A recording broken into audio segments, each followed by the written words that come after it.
Welcome to another edition of the Sail Prairie Sound Generational Zoomcast with Brad and Garrett, and we have another episode for you today. It's part 3, and this is probably one of my personal favorite best parts of this entire Zoomcast. We did a game show with Brad and Garrett, and we called it the Paper Plate Awards, and I explain it quite a bit once we get into it, so I don't have much further to say on that.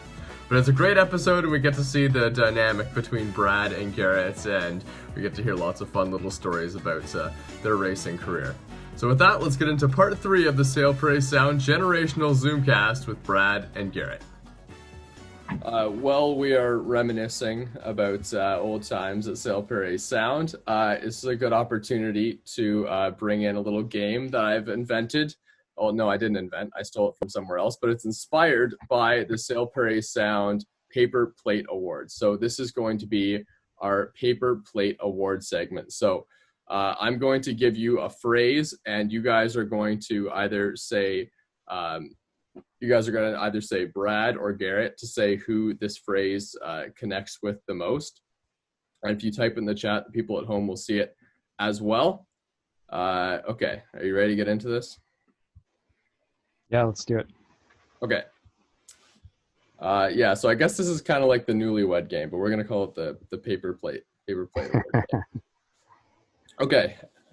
First one is, who made the strategic decisions in the boat while you guys are racing?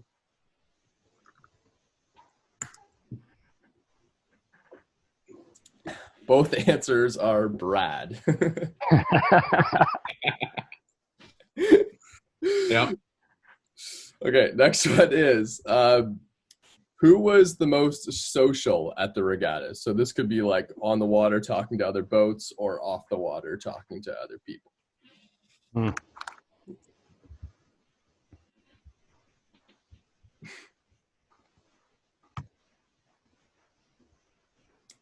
Okay, we have a neither from Garrett. You guys were not very, very social. And we have I was going to go with that too. Should have gone with it. What? So you guys were just locked in at the regattas then? Total race mode. Totally locked in. Yeah, that's cool. I was going to go more with antisocial. Yeah. We were a quiet boat out there. I'd say at least for the first few years, but as we got better, that evolved. Yeah, well, there's two types of people on the water always at regattas. Okay, who is the most likely to rig something incorrectly on the boat?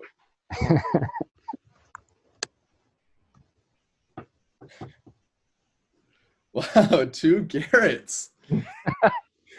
I'm not looking like a good sailor here. No, I'm bringing these questions up because they're commonly made mistakes. You can never have a spinnaker that just pops out perfectly on the first try or something. Brad was responsible for the spinnaker. I didn't touch that. That was his baby. Yeah. And I think one of the most valuable things in sailing when you're on the water is being able to fix something or rig something again while you're out on the water. Okay, next one. Who's most likely to fall out of the boat? Ooh. Oh, yeah. Brad and Brad. Well, you guys are 100% on this so far. Nailed it. Got a few wipeouts. Some good ones.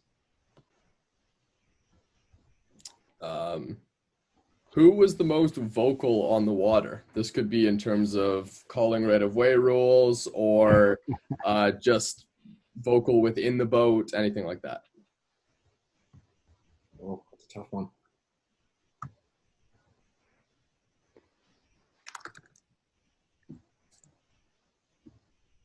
Okay, we have a neither from Brad, and we have Brad from Garrett. If it was a rule or a right away, Brad was on it. I can recall that much. I just steered the ship, Tom. Yeah. I can relate. Okay, who smiled the most on the boat? Oh. Tough call. I guess that could be like who is the most in good spirits or the happiest.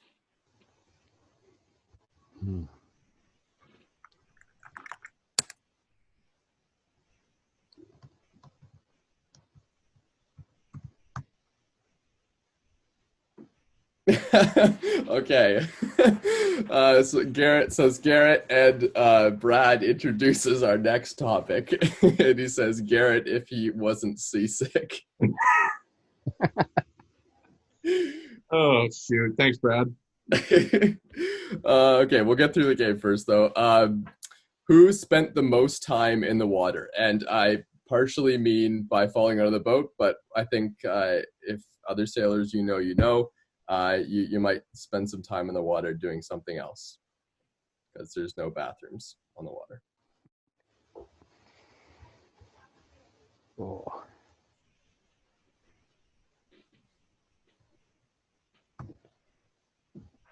Okay.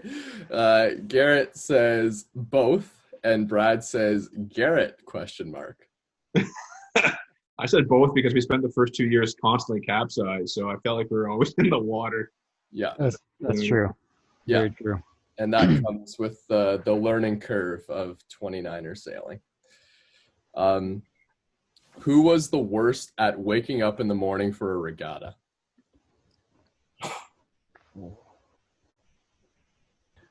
Brad and Brad.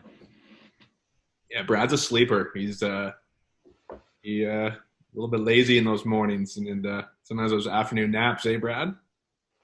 I love a good nap. Probably one of the only guys I know that can sleep in a 29er like between races. You can get a little cat nap in there. Yeah, you can just snuggle up in the front there, or right on the spinnaker bag, and Right. catch Yeah. a few Z's. Use that as your pillow. Yeah, I mean these are good tips. I think a lot of sailors, well, if you're in a regatta, you guys know there's a lot of time you spend not racing. Oh yeah. And I think one of the most difficult challenges for sailors is trying to stay like mentally sharp and not get completely tired out at the end of the day. So it ends up being who can find the most comfortable position to relax in the boat. Yeah, we each had our spots in the boat, right?